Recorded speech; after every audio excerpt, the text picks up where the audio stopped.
প্রিয়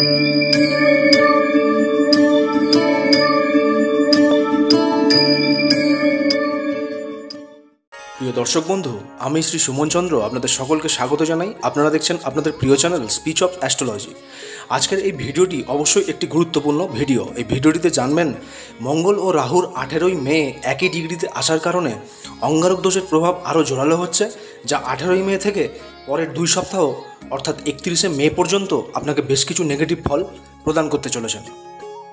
তো মঙ্গল ও রাহুর অঙ্গারক দোষ সাপেক্ষে মীন লগ্ন, মীন রাশি, পাইসিস সাইনের মানুষেরা কীরকম ফলাফল পেতে চলেছেন তা জানার আগে যদি চ্যানেলটিতে নতুন এসে থাকেন বা এখনও সাবস্ক্রাইব করেননি, তারা অবশ্যই চ্যানেলটিকে সাবস্ক্রাইব করে বেল আইকনে প্রেস করে পাশে থাকবেন। এই অঙ্গারক দোষটি আপনার লগ্ন রাশি দেহস্থানেই লাগতে চলেছে। এই সময় আপনার বাণী দোষকে কিন্তু তৈরি করতে পারে এই অঙ্গারক দোষ। আপনার মুখের কথায় সামনের মানুষের আঘাত আসার কিন্তু একটা সম্ভাবনা থেকে যাচ্ছে।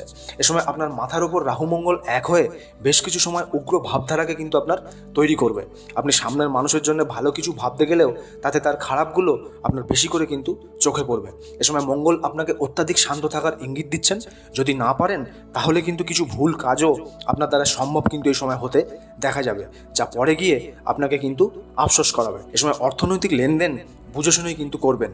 কিছু ক্ষেত্রে খারাপ মানুষের পাল্লায় পড়ে আপনার অর্থের ক্ষতি হওয়া বা প্রলোভনের শিকার হয়ে নিজের ব্যক্তিত্বকে নাশ করার ইঙ্গিত কিন্তু এই সময় থাকছে। এ সময় কোনো ফান্ড বা কোনো নতুন প্রকল্পে অর্থ বিনিয়োগ করা থেকে কিন্তু অবশ্যই সাবধান হয়ে যাবেন।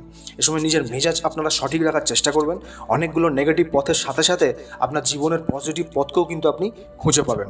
আপনার মাথার উপরে এই অঙ্গারক দোষ থাকায় কোনো ভুল পথে ভ্রমিত হওয়া থেকে অবশ্যই কিন্তু সাবধান হবেন।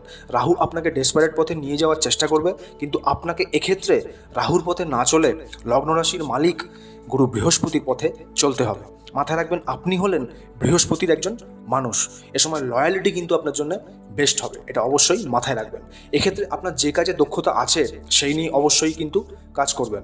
অনেকেই থেকে থাকেন যারা দক্ষতা না থাকলেও নিজের মনের জোরে সেই কাজে কিন্তু এগিয়ে যান, কিন্তু এ সময় তা করলে আপনার চলবে না। দরকার হলে শেখার চেষ্টা করবেন, কিন্তু নিজেকে কোনোভাবেই বড় মনে করে এ সময় কোনো কাজে কিন্তু হাত দেবেন না, নয়তো পরিস্থিতি বিপরীত হতেও দেখতে পাবেন। ব্যবসায় কিছু কিছু সমস্যা নিজে মেটানোর চেষ্টা করবেন, বেশি কাউকে কিন্তু এ সময় ইনভলভ করতে যাবেন না। এ সময় দাম্পত্যে কিছু ক্ষেত্রে চাপা উত্তেজনা আসবে, যা সামনের মানুষের কাছে বিরক্তিকর হতেই দেখা যেতে পারে। তাই এ সময় স্বামী বা স্ত্রীর সাথে সুসামঞ্জস্য বজায় রাখার চেষ্টা করার ইঙ্গিত কিন্তু থাকছে।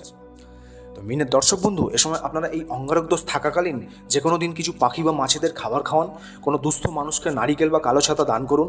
এ সময় অনাথ আশ্রমের ছোটো ছোটো বাচ্চাদের আপনাদের সাধ্যমতো কিছু দান বা উপহার দিয়ে তাদের মুখে হাসি ফোটাতে পারেন। তাতে অবশ্যই আপনার জীবনের এই অঙ্গারক দোষের অশুভ ফলে ঘাটতি হবে এবং সেটা শুভ ফলে কনভার্ট হতেই বাধ্য হবে। তো দর্শক বন্ধু, যদি ভিডিওটি ভালো লাগে তাহলে অবশ্যই চ্যানেলটিকে সাবস্ক্রাইব করতে ভুলবেন না, এবং এই ধরনের জ্ঞানবর্ধক ভিডিও আরও দেখার জন্য চ্যানেলটির বেল আইকনে প্রেস করে পাশে থাকবেন। তো দেখা হচ্ছে পরের ভিডিওতে। সকলে ভালো থাকবেন, সুস্থ থাকবেন। ধন্যবাদ।